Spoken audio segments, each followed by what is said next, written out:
Boys and girls, ladies and gentlemen, children of all ages. It's said to be a revolutionary in the current video game industry. All you have to have is a little bit of common sense. All you have to do is want to make art for the sake of making art and not actually push an agenda with all of your kind of video game stuff out there. And boys and girls, we've got somebody out who is putting their flag in the ground out there, telling exactly everybody where they stand on things. And I think it's absolutely wonderful to see the video game industry and a lot of the developers out there that have made good quality games out there that a lot of people absolutely love out there and push back against all of the sweet baby ink driven nonsense that we have seen inside of the video game industry. And I am absolutely loving it. And these people deserve to be praised. These people deserve to be talked about. These people deserve to be followed and supported in every way, shape, or form, because you know they will end up getting backlash from all of the same psycho woke, possessed by the spirit of the age nut jobs we have seen try to take down and destroy the video game industry time and time again. And there is another person out there pushing back against it, because as you can see from this beautiful headline over here from Bounding into Comics,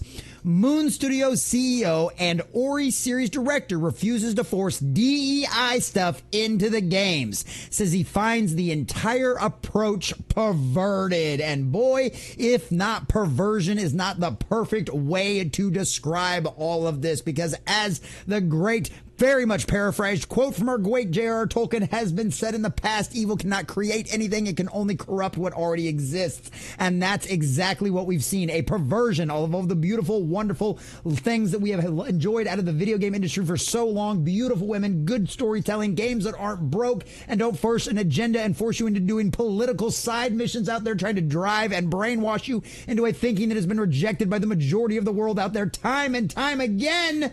That is something that deserves to be praised, promoted, and pushed out there. So that's exactly what we're going to do here, boys and girls. We're going to check out this article from Bounding into Comics from our dear, sweet Spencer McCooley. But before we do, if you do enjoy our content, hit that like button, share it with all your friends, and subscribe or follow if you have not already, boys and girls, because we are grinding, we are growing, and I could not do that without every single one of you. So please leave us a comment in the section down below, as well as if you are excited to hear about this kind of stuff and more of this kind of pushback from inside the video game industry itself against this kind of agenda-driven narrative, or do you think it will just be another one that will end up getting crushed by the mob and the cult out there? Let us know what you think about all that down below. And also, have you played any of these games, Ori, or any of this kind of stuff out there? Have you heard of Moon Studios before? Let us know. Are you going to go out there and check out their games now, especially because of this?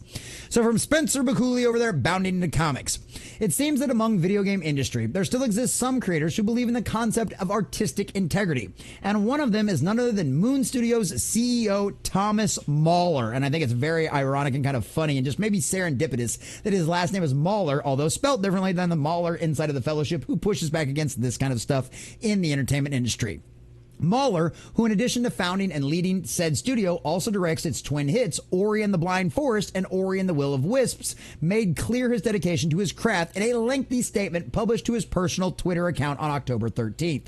In light of his recent calling out of Kotaku senior editor Alyssa Mercante, disingenuous attempt to insult and smear his character, the video game developer reported that every now and then he was still getting questions on whether we force DEI stuff into the games we're making, and as such has decided to make his and thus the studio's stance on the matter clear once and for all. And it is a beautiful thing, boys and girls. Buckle up, get you a snack, because it's a nice lengthy comment thread right here, and it is beautiful. And our very own as well, dear sweet Madam Savvy of Geeks and Gamers fame has replied to him, and they've had some wonderful little discourse as well. So let's check this out. When asked, does he force diversity, inclusion, and equity nonsense into his stuff because of consulting firms like Sweet Baby Inc., here's his answer from Thomas Mahler himself.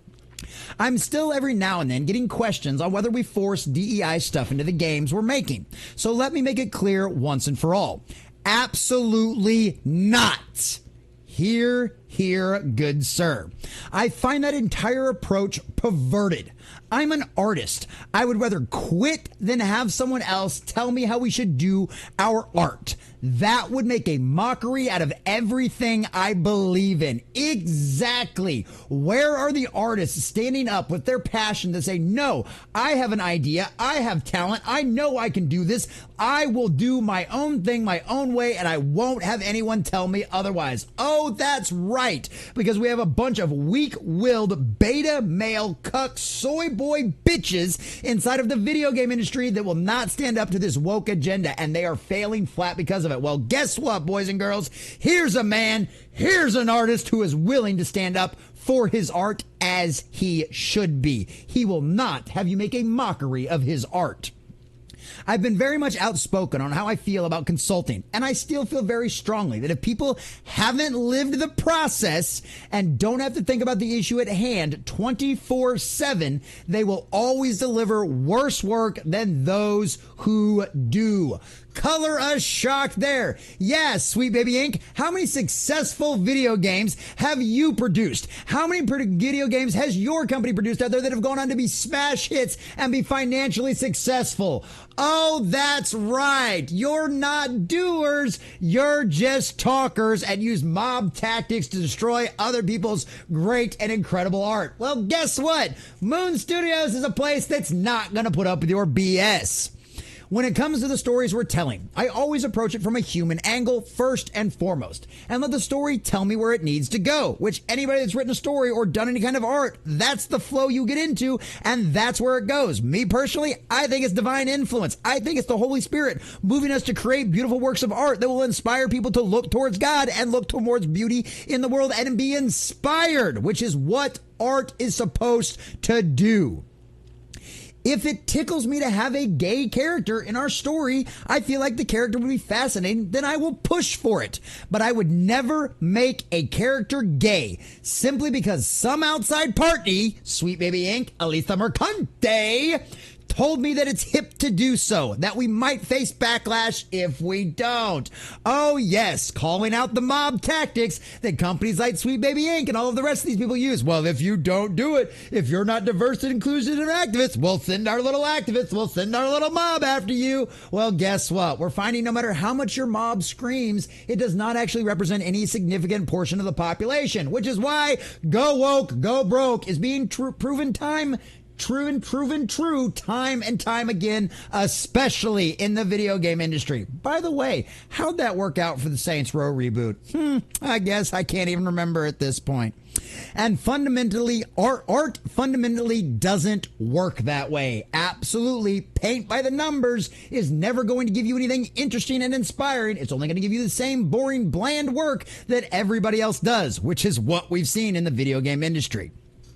Everyone has stories inside of them that are based on the experience that they went through in their lives. And to me, what elevates art beyond just craft is when you've reflected enough to know who you are and then let those stories out, because those experiences that you lived through are most likely experiences that other people can relate to, that will speak to them in a profound manner because they're real. Exactly. And that's one of the biggest issues we've had with all of these kind of people trying to push the spirit of the age agenda into absolutely everything they've done. These people have no life experience whatsoever. They've only lived in their own bubbles, and as soon as they hear any kind of criticism out there, they believe words are violent and it hurts their fifis, and oh, they just can't handle any kind of criticism whatsoever. Welcome to the internet. How many times have you been throwing shit over this wall and now you're all upset that people are throwing shit back at you because they don't want your garbage and your crap? Ori and Blind Forest, in many ways, was about me reflecting on what it was like to see my father dying of cancer when I was 10 and being grateful to my mom. Wisps, on the other hand, was written when we all started to have kids in the studio and imagining what it would be like to have kids with a disability. Look at that! Representation, boys and girls. Wants to talk about his mom and wants to talk about an experience with a disabled child out there through his video game. He's trying to tell this story through all of that. It's actual representation, but they don't care about that. They only care about their forced absolute nonsense BS. I wrote the first draft of No Rest for the Wicked quite some time ago, and that also came from a very specific place. I hope that clarifies it for everybody. I had to learn the hard way what it means to be an artist, and I will never let anyone take that away from me. Hear, good sir. That's what we need to hear from. That's what we need to hear from more artists. I don't care what kind of art you want to make. I just want to know that it's your art and it's not some paint by the numbers BS. If you want to have a gay character in it and it makes sense to the story, by all means, go right ahead. But taking a character who already exists, who already knows, who is somebody else's story and somebody else's art, and forcing your agenda on it by making them gay or race swapping them does not work and is not art. It's paint by the numbers, a Drenda stuff. And your mob tactics will not work to strong arm anyone into this nonsense anymore. Because guess what? 2 + 2 still equals 4. God is still on his heaven enthroned. And go woke, go broke exists. And guess what? These studios have officially run out of other people's money. By the way, how'd that scrubbing work for Sweet Baby Ink's website, by the way? So met with a support and agreement from Twitter user Madam Savvy. Mahler thanked them for sharing criticism because of the characters because this is one of the things she talks about. Literally, she talks about these people think that only diverse inclusion and equity, people that look exactly like the people in the story, can be the only ones that write it. That's why we've seen the backlash against people that don't like non-Jewish people, like voicing a Jewish character, non-black people voicing a black character. Notice that doesn't ever go back the other way, but that's beside the point. So she literally points that out. So what's his response? How did Shakespeare write all of these fascinating female characters then? It boggles the mind. Right, a man writing all of these amazing, iconic characters throughout history. But guess what? He had a penis. I know, weird concept. How could he possibly see things from the perspective of a woman if he wasn't a woman? Because he's a good creative, he's a good artist, and he's empathetic. He's empathetic. And that's what you idiots don't have out there, is any kind of empathy for anybody outside of your own cult. You can't see past your own narcissism in the tip of your nose. That's why you can't possibly understand that anybody could ever disagree with you and not just lap up your slop agenda like all of the rest of your sycophant cult members out there. And of course, talked about J.K. Rowling, talks about the 15-year-old orphan boy. Tom Mahler replies, thinking that only a woman can write an interesting female character is just...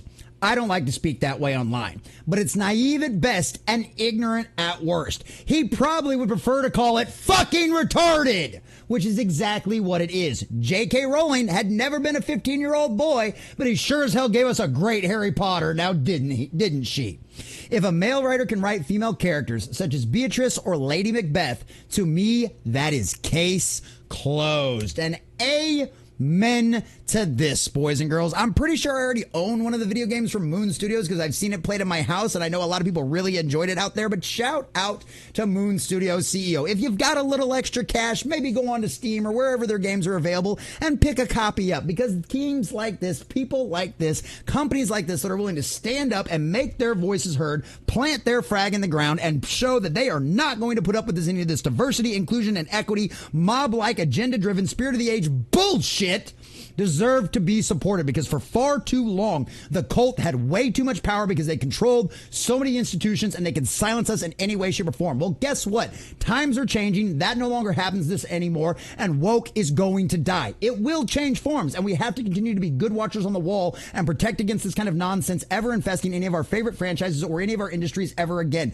Because at the end of the day, this fails and will get rejected by the majority of people out there as soon as they wake up to it and as soon as they sniff it out. And that's exactly what we see happening. Boys and girls, we are winning. And Moon Studios CEO Mahler coming out and saying this is just another prime example for this. So shout out to Moon Studios. You've decided to not go woke and not go broke. You've decided to make your fans happy, and they've made you rich.